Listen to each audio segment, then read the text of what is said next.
এই যে দেখো, পরপুরুষ নিয়ে ঘরে রেখেছে। এবার বলো কি বলবে? কি বলবো মানে? এই ছেলেটা রাতে বিপদে পড়ে এখানে আশ্রয় নিয়েছে। দেখলে দেখলে সবাই, এ নাকি বিপদে পড়ে এখানে আশ্রয় নিয়েছে। আরে বিপদে পড়লে জব্বার কাকার বাড়িতে যাবে, তোমার বাড়িতে আসবে কেন? নিজের মামার বাড়ি ছেড়ে কি কেউ এমনিতেই তোমার বাড়িতে আসে? জব্বার কাকা, আপনি আপনার ভাগ্নিকে জিজ্ঞেস করুন তো এখানে কেন এসেছে। হ্যাঁ, জিজ্ঞেস করছি। এই রতন, বল কেন এই বাড়িতে এসেছিস তুই? না মামা, এমনিতেই। তাড়াতাড়ি সত্য কথা বল, নয়তো গ্রামের সবার হাতে গণপিটুনি খাবি। সত্য কথা বলতে, আমি মালতীর কাছে এসেছিলাম। মালতীর মা টাকার লোভে সারা রাত মালতীকে আমার কাছে রেখেছিল। তুই তুই এত বড় কথা বলতে পারলি? তোকে ছেলের মতন ভেবে একটু আশ্রয় দিয়েছিলাম, আর তুই এমন কথা কি করে বললি রে? যা সত্যি তাই বলেছি। শুনেছ সবাই, নিজ কানে শুনলে তো। এবার বলো এই মেয়েকে কি শাস্তি দেব? বিশ্বাস করুন সবাই, এই ছেলেটা মিথ্যে বলছে, সব মিথ্যে বলছে।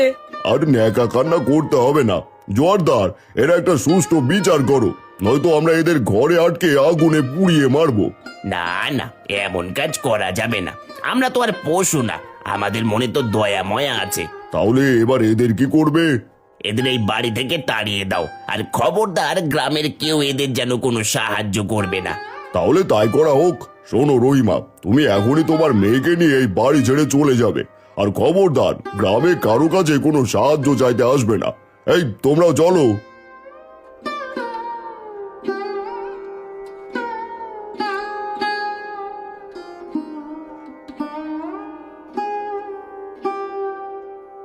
মা, কি থেকে কি হয়ে গেল? এখন এখন কি করবে? কি আর করব বল, আমাদের মতন গরিবের কপালে এমন অনেক দুঃখই লেখা থাকে রে। চল আমরা এই বাড়ি ছেড়ে চলে যাই, নয়তো এই গ্রামের অন্ধ মানুষেরা আমাদের বাঁচতে দেবে না। হ্যাঁ মা, চলো তবে।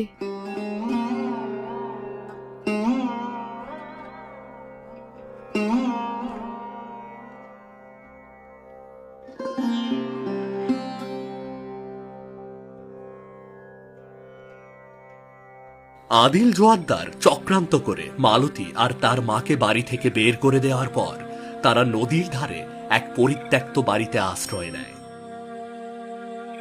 এরপর মালতী আর তার মা মিলে নদী থেকে মাছ ধরে কোনো মতে তাদের দিন পার করতে থাকে। কয়েকদিন পর খবর পেয়ে হঠাৎ জোয়ারদার নদীর পারে মালতীদের বাড়িতে গিয়ে উপস্থিত হয়। কেমন আছেন চাচি? তুই তুই আবার এসেছিস? আমাদের মা মেয়ের নামে মিথ্যে অপবাদ দিয়েও তো স্বাদ মেটেনি, তুই আবার এসেছিস? ছি ছি ছি ছি ছি, এমন কথা বলছেন কেন? আমি তো আপনাদের ভালোর জন্য এসেছি। লাগবে না, তোর ভালো আমাদের লাগবে না। বের হয়ে যাই বাড়ি থেকে, এক্ষুনি বের হয়ে যা বলছি। এত রেগে যাচ্ছেন কেন? আমি চাইলে আপনাদের মান সম্মান আবার ফিরিয়ে দিতে পারি। আমি শুধু আমার ক্ষমতা দেখানোর জন্য এসব করেছি।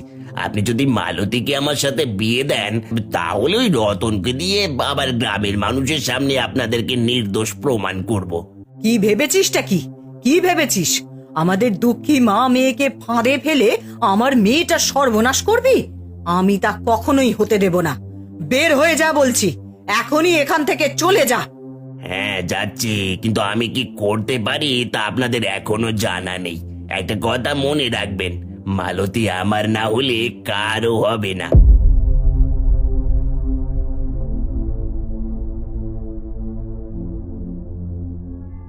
মা, এই জঘন্য লোকটার কারণে কি আমরা কোথাও গিয়ে একটু শান্তিতে থাকতে পারবো না? না রে মা, আমাদের মতন গরিবদের কপালে সুখ শান্তি লেখা নেই। ওই সব মানুষেরা আমাদের মতন গরিবদের কখনো শান্তিতে থাকতে দেবে না। আমার খুব ভয় করছে। একবার ষড়যন্ত্র করে আমাদের বাড়ি ছাড়া করেছে, আবারও তো হুমকি দিয়ে গেল। এবার এবার না জানি কি করে বসে। ওই সব ভেবেই বা কি করবো রে? ওই লম্পটের হাতে তোকে তুলে দেওয়া বাদ দিয়ে দুই মা মেয়ে গলায় কলস বেঁধে পানিতে ডুবে মরবো। হ্যাঁ, তুমি ঠিকই বলেছ। আমি মরে গেলে ওই জঘন্য মানুষটাকে বিয়ে করব না।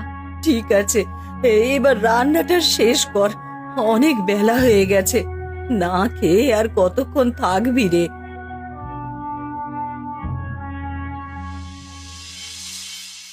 মালতীর মা এত কষ্টে থাকার পরেও যখন জোয়াদ্দারের কথায় রাজি না হয়, তখন জোয়াদ্দার রতনকে নিয়ে নতুন নতুন ছক কষতে থাকে। দিন শেষে যখন অন্ধকার নেমে আসে, তখন জোয়াদ্দার আর রতন মশাল হাতে নদীর পাড়ে মালতীদের বাড়ির সামনে গিয়ে দাঁড়ায়।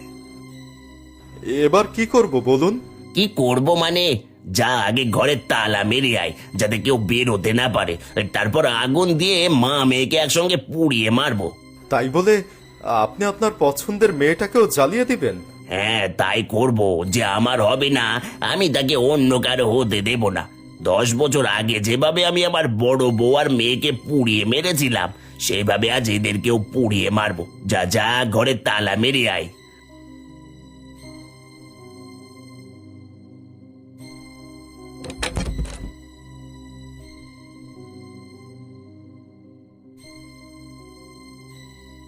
ঘরে তালা মেরেছি, এবার যা করার তাড়াতাড়ি করেন।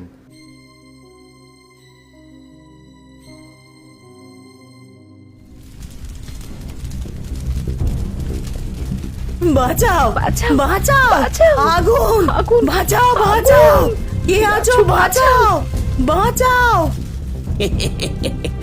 আমার সঙ্গে পাঙ্গা, এবার তোরা মা মেয়ে একসঙ্গে পুড়ে মর।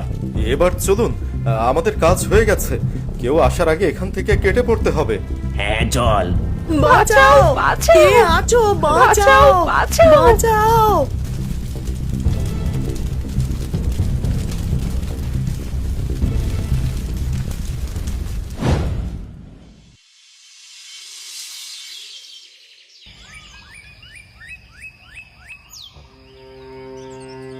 আরে বাড়িটা একেবারে পুড়ে ছাই হয়ে গেছে গো।